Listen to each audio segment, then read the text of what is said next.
Dan karena itu kita ingin tahu dari yang lebih tahu tentu saja pengacara yang mendampingin Hasto Kristianto KPK yaitu Patra Muhammad Zain. Saya ingin mendengar ceritanya dulu apa yang terjadi di gedung KPK pada hari Senin itu. Silakan Pak Patra. Terima kasih Bang Karni. Jadi pertama saya mau sampaikan surat panggilan. Surat panggilan KPK nomor 3838 memanggil Pak Hasto sebagai saksi. Saksi terkait perkara apa? Perkara tindak pidana suap yang dilakukan oleh Wahyu Setiawan, Agustiani Tio, dan tersangka Harun Masiku. Sebagai warga negara yang baik, tunduk patuh terhadap hukum, beliau hadir. Jam 10 kurang kami sudah ada di lobi. Masuk Pak Hasto. Di luar itu ada di bawah stafnya bernama Kusnadi. Kusnadi ini sering mendampingi karena untuk membantu membawa tas atau peralatan beliau. Dari awal kami sudah bilang, Pak Kusnadi ya dekat-dekat kami. Gak usah kemana-mana. Pada waktu itu kami bertiga, saya lalu dua pengacara yang lain memberikan keterangan pers. Tiba-tiba ya setelah selesai kita lihat Pak Kusnadi udah gak ada Bang Karni. Kami baru tahu ya setelah itu beberapa jam karena kami telepon HP-nya gak ngangkat. Setelah peristiwa itu selesai pemeriksaan baru Pak Kusnadi cerita. Berdasarkan ceritanya pada saat tadi di lobi di luar gedung KPK ada seorang penyidik pakai masker dan bertopi. Bilang kepada Pak Kusnadi, Mas dipanggil Pak Hasto. Sebagai staf tentu nurut. Jadi didampingi oleh penyidik ini ke lantai 2. Di lantai 2 semua apa yang dibawa diminta. Ya, kalau bahasanya kalau bukan penyidik dirampas ini namanya. Baru bertemu Pak Hasto kaget. Kok kamu ada di sini? Nah itu tadi dia cerita bahwa katanya dipanggil Pak Hasto. Pak Hasto marah. Kok begini caranya? Kok saya diperlakukan begini? Kok staf saya yang gak ada kaitan dan atau gak ada panggilan ya juga turut diambil barang-barangnya. Termasuk yang tadi disampaikan rekan pengacara ada ATM-nya isi 700.000. Ya, kalau itu buat anak sekolah kan bahaya Pak. Kalau itu buat dapur kan bahaya caranya begitu. Nah oleh karenanya tentu ini menjadi pertanyaan. Ya, karena panggilannya itu sebagai saksi perkara suap yang dilakukan oleh 2 orang dan bahkan 3 orang sudah putus. Dalam putusan pengadilan 28 Mei 2020 atas nama terdakwa Saiful Bahri, semua saksi, semua barang bukti, semua alat bukti sudah diajukan di muka persidangan. Dan tidak ada kaitannya. Itu putusan yang kaitannya dengan terdakwa Saiful Bahri. Ada satu lagi putusan kasasi nomor 1857 Juni 2021. Atas nama terdakwa Wahyu Setiawan dan Agustiani Tio. Itu pun juga sudah diperiksa. Pak Hasto pun juga sudah diperiksa. Alat bukti dan barang bukti sudah di muka persidangan. Tidak ada kaitannya kasus suap dengan Harun Masiku. Lalu muncul isu bahwa Pak Hasto katanya menghalang-halangi penyidikan atau penuntutan atau pengadilan. Nah, kalau itu memang masalahnya, panggilannya sebagai saksi terkait dugaan perkara pasal 21 dong. Jangan perkara suap. Maka kalau ada orang bilang Pak Hasto ditarget, wajar. Kenapa wajar? Pak Harun Masiku ditetapkan sebagai daftar pencarian orang itu Januari 2020.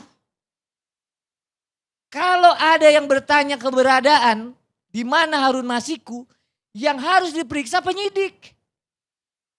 Kerja betul gak? Benar gak cari? Gitu dong. Tapi jangan panggil orang lalu menyita barang. Jadi kalau ada yang bilang biasa, kita kadang ngomong karena kita gak diperlakukan begitu. Bukan anak, bukan keluarga. Coba Bapak Ibu ya pernah gak tahu menau ya barangnya diambil. Mau gak? Saya mau bilang begini. Apa itu penyitaan? Ya. Kalau kita lihat hukum acaranya dan KPK juga harus ikut hukum acaranya. Itu baca pasal 8 ayat 1 junto pasal 75 ayat 1. Ya. Apa tujuan penyitaan? Tujuan penyitaan adalah untuk pembuktian. Pertanyaannya, yang kemarin itu pembuktian apa? Untuk apa? Ya. Jadi, kalau ada yang menyampaikan bahwa Pak Hasto ditarget, saya yakin betul. Udah 4 tahun kok kalau pakai pasal 21. Kalau pakai pasal suap, pasal 5, pasal 13, udah disidang Pak. Malah udah bebas orangnya. Nah pertanyaannya, kenapa timbul bersamaan dengan pemanggilan Pak Hasto di Polda? Saya juga yang dampingi. Kenapa baru sekarang? Jadi Pak, pengalaman saya sebagai advokat, kalau orang itu buron atau lari, cuma 2 penjelasannya. Nggak bisa ditangkap atau sengaja nggak ditangkap. Ahli banyak, fasilitas banyak, alat canggih. Jadi kalau terkait buron, terkait pelarian Harun Masiku, yang pertama harus diperiksa dan ditanya penyidik. Kenapa sampai hari ini belum tertangkap? Kenapa hari ini belum diketahui keberadaannya? Kenapa hari ini tidak bisa ditangkap? Jadi jangan panggil orang atau sita staf orang Pak. Ya, dengan cara-cara abad ke-13. Ya, inquisitorial namanya. Ya. Jadi kesimpulannya ada 2 yang saya mau sampaikan. Bentuk perilaku dan perbuatan penyidik ini dapat dikatakan pelanggaran terhadap hak asasi manusia. Makanya tadi siang tim pengacara mendampingi Pak Kusnadi melapor mengadu ke Komnas HAM. Ini juga berkaitan dengan pelanggaran etika. Ya, orang dibohongi, minta aja kalau HP sama Pak Hasto kok bisa dikasih. Ya kan, toh yang dipanggil saksi ke KPK kan beliau. Dan beliau datang sebagai warga negara yang patuh. Kenapa harus diperlakukan begitu? Nah, oleh karena itu kemarin kami juga sudah melaporkan ke Dewan Pengawas KPK. Yang ketiga adalah diduga ini bentuk dari perampasan. Jadi pelanggaran tindak pidana sebenarnya. Nah, oleh karena itu kami sedang mendiskusikan apakah ini juga dugaan tindak pidana perampasan barang. Yang keempat tentu dalam hal konteks penyitaan kami sedang mendiskusikan juga pra-peradilan. Ya. Saya yakin di antara keempat itu ada yang kena lah. Karena memang nggak betul caranya. Kenapa harus disita itu 700.000? Baca KUHP dong. Yang namanya barang bukti ataupun penyitaan untuk tujuan pembuktian. Contoh yang paling mudah. Ketika ada pencurian motor, yang disita motor Pak. Jangan ladang sama sawah atau buku orang. Ya kan? Besok-besok kita semua di sini ada tindak pidana dipanggil. Ya kan semua bisa disita. Padahal KUHP jelas bahwa penyitaan tujuannya tidak lain tidak bukan adalah untuk pembuktian di muka persidangan. Ya, oleh karena itu tentu ya kalau memang tidak terkait kembalikan cepat Pak penyidik. Jangan tunggu nanti sampai orang nggak bisa belanja dapur. Jangan tunggu nanti Pak Kusnadi nggak bisa bayaran, kesian loh. Asasi itu. Ya. Toh kalaupun itu berkaitan dengan rekening dalam rangka penyidikan pro justisia, boleh kok minta keterangan pihak bank. Ngapain kayak drama sinetron gitu. Ya, nggak boleh lah begitu Pak Karni. Jadi sekali lagi kalau ada yang dibilang ya Pak Hasto mau dihabisi secara hukum ya tentu hukum ini bisa digunakan untuk ngabisi orang. Bukan hanya sekarang. Pemerintah kolonial dulu menggunakan hukum untuk membungkam para pendiri. Bisa. Itu yang kita protes pada waktu di Polda. Kalau dia menggunakan pasal ITE, kami masih bisa terima. Yang digunakan pasal 160, hadzai artikelen, ujaran kebencian. Pasal-pasal yang digunakan untuk Bung Karno, Maskun di era 1930-an membungkam untuk kita bisa merdeka. Nah itu yang mau kita lihat. Kenapa kok pakai pasal hadzai artikelen? Jelas kok. Kenapa? Pasal itu karet. Bisa nubruk kemana-mana. Orang bisa kena itu kalau pakai pasal itu. Ujaran kebencian. Saya ngomong begini. Bisa saja bilang, wah hebat si Patra. Tapi yang kedua, wah ini ujaran buat orang benci. Itulah kenapa disebut dengan ujaran kebencian. Dan itu digunakan untuk Pak Hasto. Jadi kalau ada orang yang bilang biasa aja ikuti proses hukum. You belum pernah kena. You belum pernah diperiksa. Ya. Ada yang perdebatan tadi. Kenapa? Cuman 1 jam ternyata diperiksa atau sejam kurang. Tapi kenapa keluarnya 4 jam? Karena ditinggalin.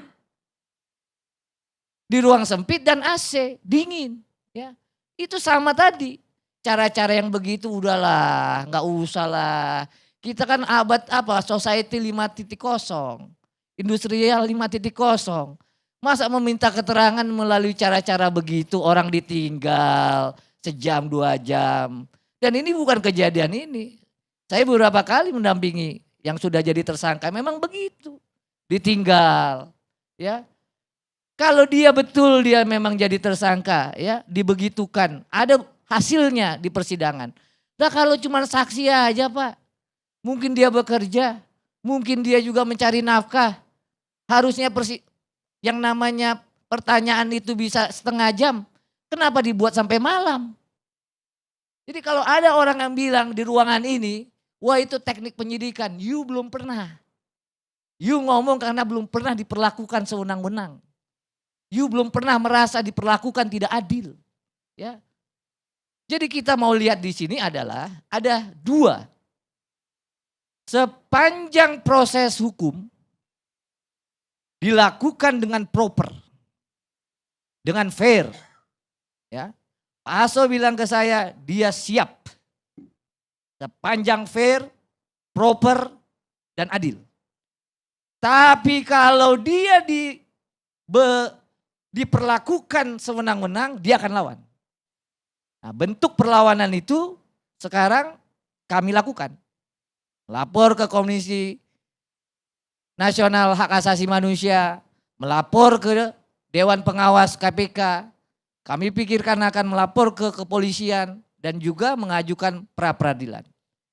Nah, sudah dalam konteks ini yang kedua saya sampaikan kalau seorang sekretaris jenderal partai besar diperlakukan seperti itu, ya, stafnya pula diperlakukan seperti itu, bagaimana masyarakat? Bagaimana pegawai-pegawai yang dipanggil jadi saksi?